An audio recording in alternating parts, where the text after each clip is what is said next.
Oh, what a ball game. Cardiac Kids are at it again.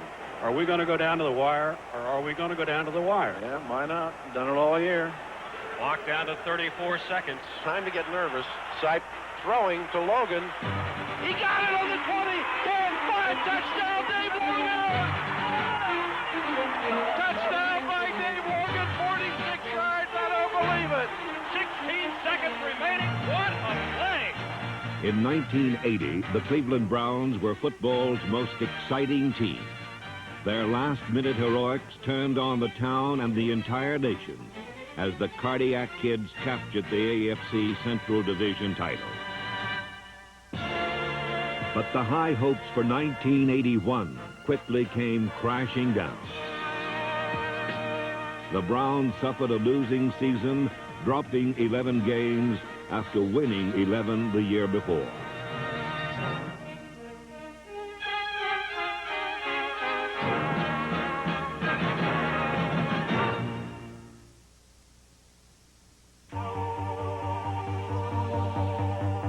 In 1981, the power of light grudgingly succumbed to the forces of darkness at Cleveland Stadium. At times, it appeared that nothing could save last season's edition of the Browns. Ball down. Kick is blocked. Curtis Weathers got it again. Each game offered ample evidence this simply wasn't the Browns' year. There's a lateral to a guard, and he laterals the ball again. 2 laterals. Landry's got it.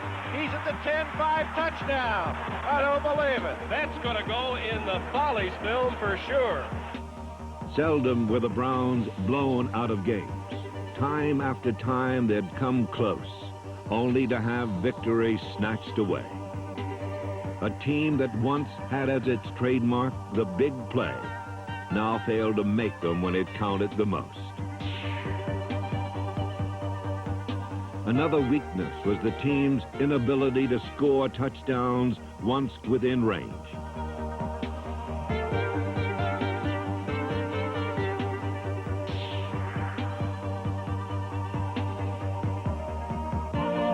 All season, the attack moved up and down the field, only to be stopped short near the end zone.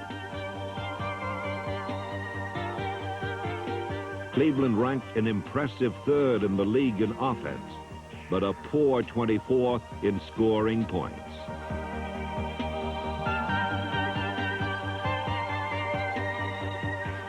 This disturbing penchant for self-destruction was painfully evident by the fact Cleveland led the league in turnovers with 53. Coach Sam Rutigliano called this unhappy habit self-inflicted wounds, as many a promising drive abruptly ended with an interception or fumble.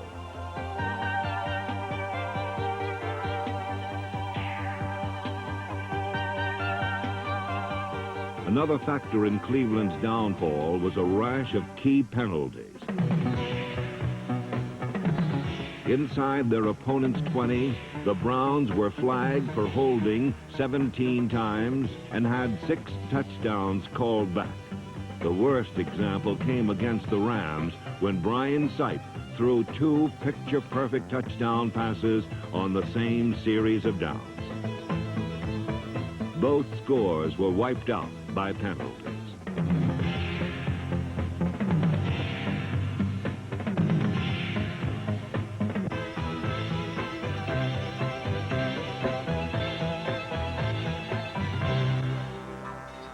An inordinate amount of injuries was another problem as the team was racked by the absence of key personnel. In the season's second week, starting free safety Clinton Burrell was lost with a knee injury. And of the 3 starting receivers, only one, Ozzie Newsome, escaped unscathed.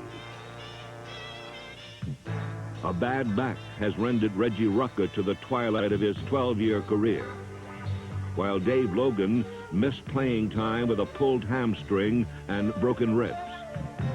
The Browns sorely needed Logan's big play performance. Sipe throws it to Logan. He got it for a touchdown in the corner. I don't know how he caught the ball. Unbelievable catch. You think they don't need him in the lineup?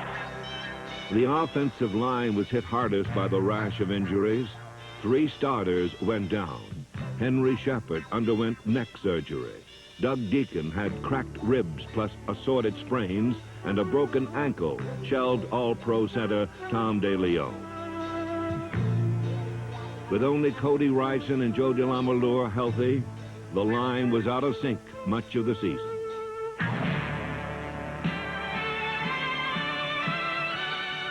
In 1980, the Browns were second in the league at protecting the passer. In 1981, Sipe was a sitting duck as Brian's pocketful of miracles collapsed.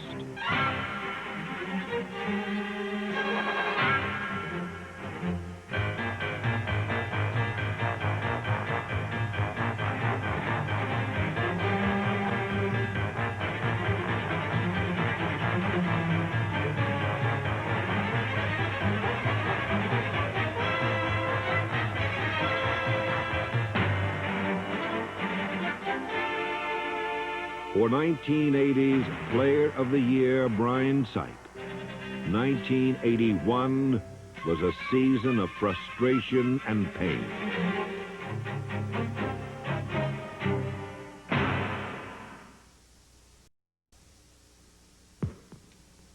Cleveland had the chance to be cardiac kids in 7 closely fought games. They lost 6 of the 7 as mistakes haunted the Browns. In the season's second week against Houston, the defense was superb, holding Earl Campbell to 42 yards and the Oilers to just 9 points. But Cleveland could manage only 3 themselves as 2 blocked field goals were the margin of defeat. In Denver, the Browns were driving for the winning score in overtime. But sudden death proved to be the death knell for the Browns. Calvin Hill at the 50, and he's knocked down and fumbled the ball, but I think he went out of bounds. No, it's Denver's ball. Denver got it before the ball rolled out of bounds. Browns are upset about it. Fred Steinfurt's 30-yard field goal ended the game and dealt Cleveland its most disappointing defeat of the season.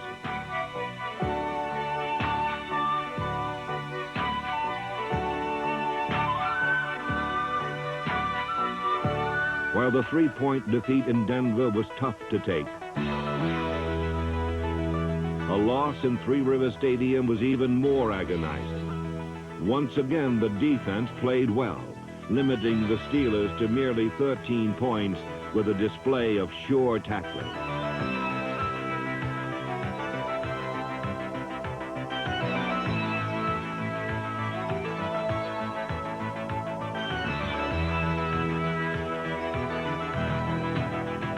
Cleveland got 7 of their own when Brian Sipe passed to wide-open Ozzie Newsome for a 29-yard touchdown. But a vicious tackle knocked Sipe out of the game, and the outcome was left to second-year quarterback Paul McDonald, who had yet to throw his first professional pass. With incredible poise and accuracy, young McDonald set the Steelers on their heels with a barrage of completions that threatened the slim Pittsburgh lead.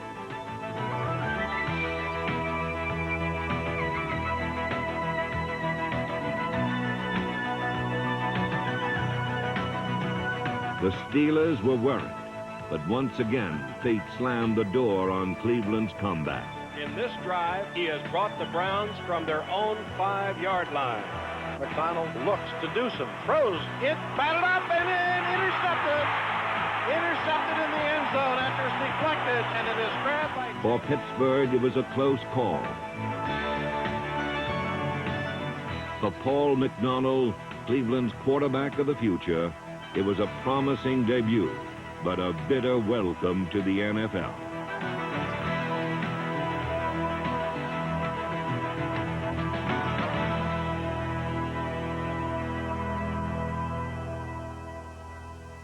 There were some bright spots to the season, however. Against Atlanta, a sledgehammer game plan featured the running talents of fullback Mike Pruitt and halfback Charles White.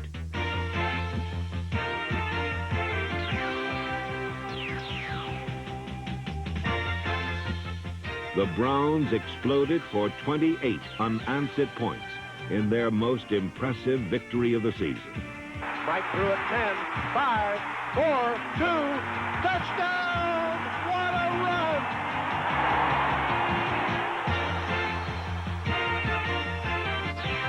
Against Baltimore, the air attack had its finest day.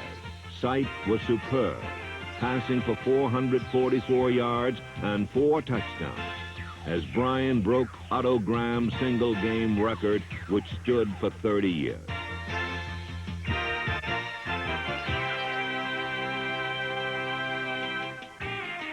Cleveland had a team record 562 total yards, and it almost seemed like the good old days at the stadium again. In the battle for Ohio against the Super Bowl-bound Bengals, the Browns controlled the ball for 42 minutes on the running of Cleo Miller, who gained close to 100 yards, and Mike Pruitt, who scored the winning touchdown. This win was round 1 of Cleveland's Super Bowl sweep, for the Browns were the only team in the NFL that beat both the Bengals and the 49ers.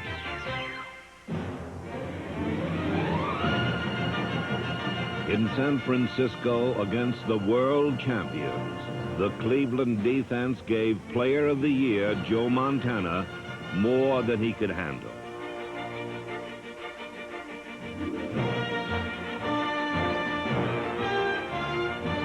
Pass pressure forced Montana into uncharacteristic errors as the Browns held the 49ers without a touchdown.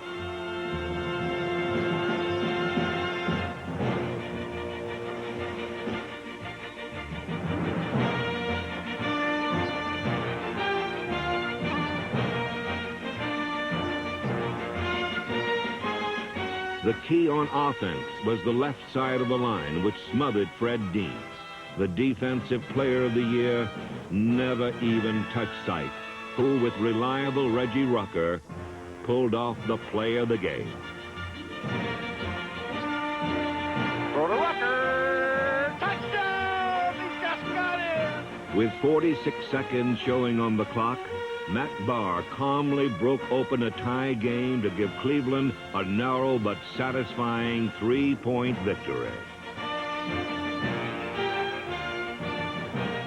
The eventual Super Bowl champions left the field bruised and battered. It was the only defeat San Francisco suffered in their last 16 games.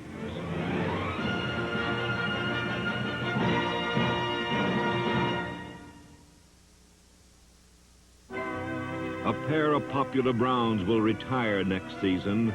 After a 12-year career, Jerry Shirk, the much-honored defensive tackle, will devote himself to photography. Also leaving the game is highly respected Calvin Hill, who finished with a flourish, scoring touchdowns in his final 2 games. McDonald back to pass, throws quickly. It's caught by Hill at the 5, in the end zone, touchdown. And Calvin Hill gets a nice hand here from the fans as he is checking out in great style. That's really great to see the people respond like that, despite the fact that it's Seattle's opponents recognizing Hill's contributions. And he finished. Hill's young protege, Charles White, has had a hard time getting untrapped in the pros. But the Browns brass still see a wealth of talent. And next year, the former Heisman Trophy winner will get his chance in a starting role. But the main man is Mike Pruitt. Despite playing for a primarily passing team, Massive Mike produced his 3rd straight 1,000-yard year. Pruitt is the perfect model for a pro fullback, a punishing blocker, dependable receiver, and a runner so powerful he makes cornerbacks an endangered species.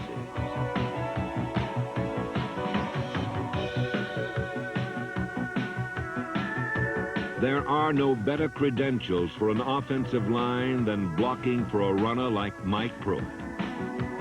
On the injury-racked forward wall, the epitome of a team player was Doug Deacon, number 73. Wounded but valiant, Double D struggled but never left the lineup. He's played in 162 straight games since becoming only the third left tackle in Browns history. The other tackle, number 63, Cody Rison, is a rising star who played Mark Gastineau of the New York Sack Exchange to a standstill.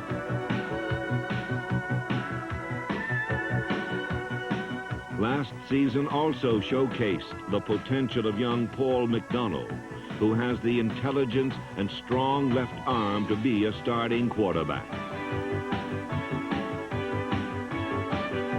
Playing in place of Sight, the former USC All-American passed for nearly 300 yards in less than 3 quarters against Seattle.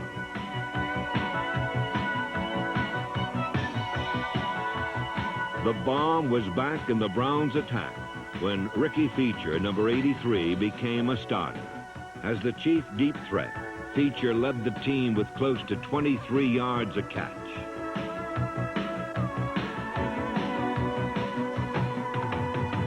Ozzie Newsome had his best year ever, leading the team in receptions with 69. On most of them, the Wizard flashed his trademark, the spectacular catch.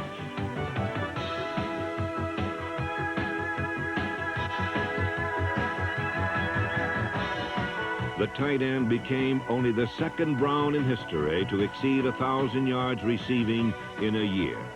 Good company, for Paul Warfield was the first.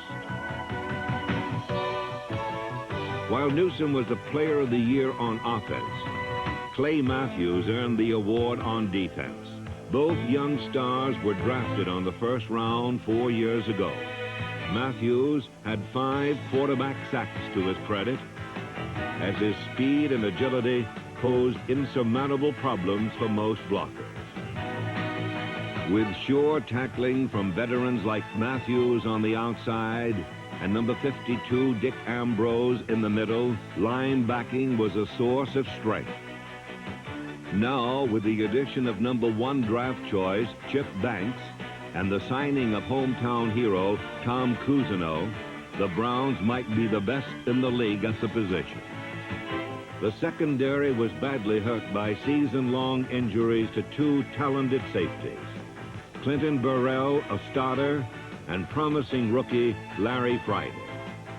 The steadying force was wily veteran Clarence Scott, number 22, who pulled off some sensational plays in leading the team in both fumble recoveries and interceptions. It may well have been Scott's finest season of 11 in the NFL.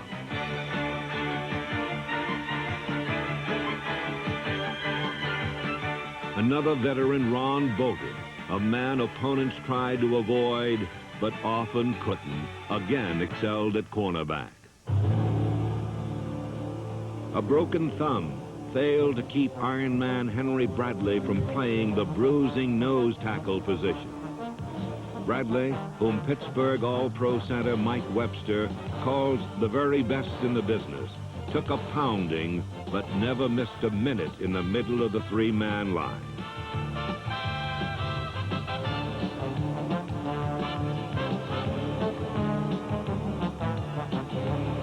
At the last spot on the line, Cleveland has a group of youngsters. Number 90, Marshall Harris, started most of the season, but after breaking his hand gave way to number 97, Buffalo Brown, and Mike Robinson, number 92.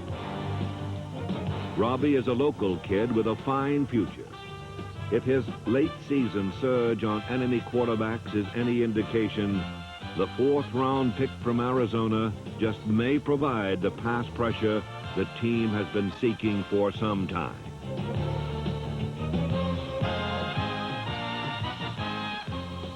Other good-looking rookies with promise are Eddie Johnson, number 51, a hard-hitting linebacker capable of stopping Earl Campbell dead in his tracks.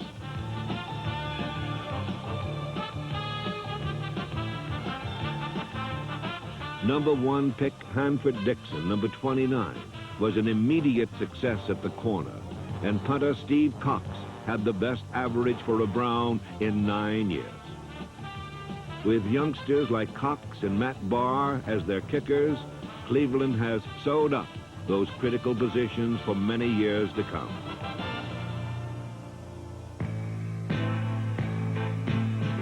"1981, the year of parity, proved that one or two players can make a vast difference.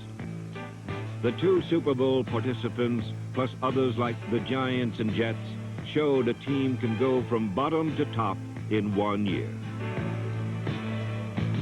The Browns have a unique relationship with their fans, for their support is the very best in the league.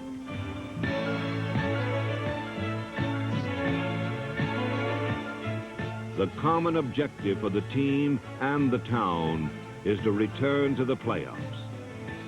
But the final word belongs to the coach who must make it happen, Sam Rutigliano. 1981 was a disappointing year, both for our fans and the entire Cleveland Brown organization. But I think the greatest thing in the world to have is hope. And the most important thing right now is to look towards 1982 to return to the kind of football team we had when we won the divisional championship. Next year, the Browns pledged to recapture the rapture of 1980. For as the 81 season has shown, 1 year can make a great difference.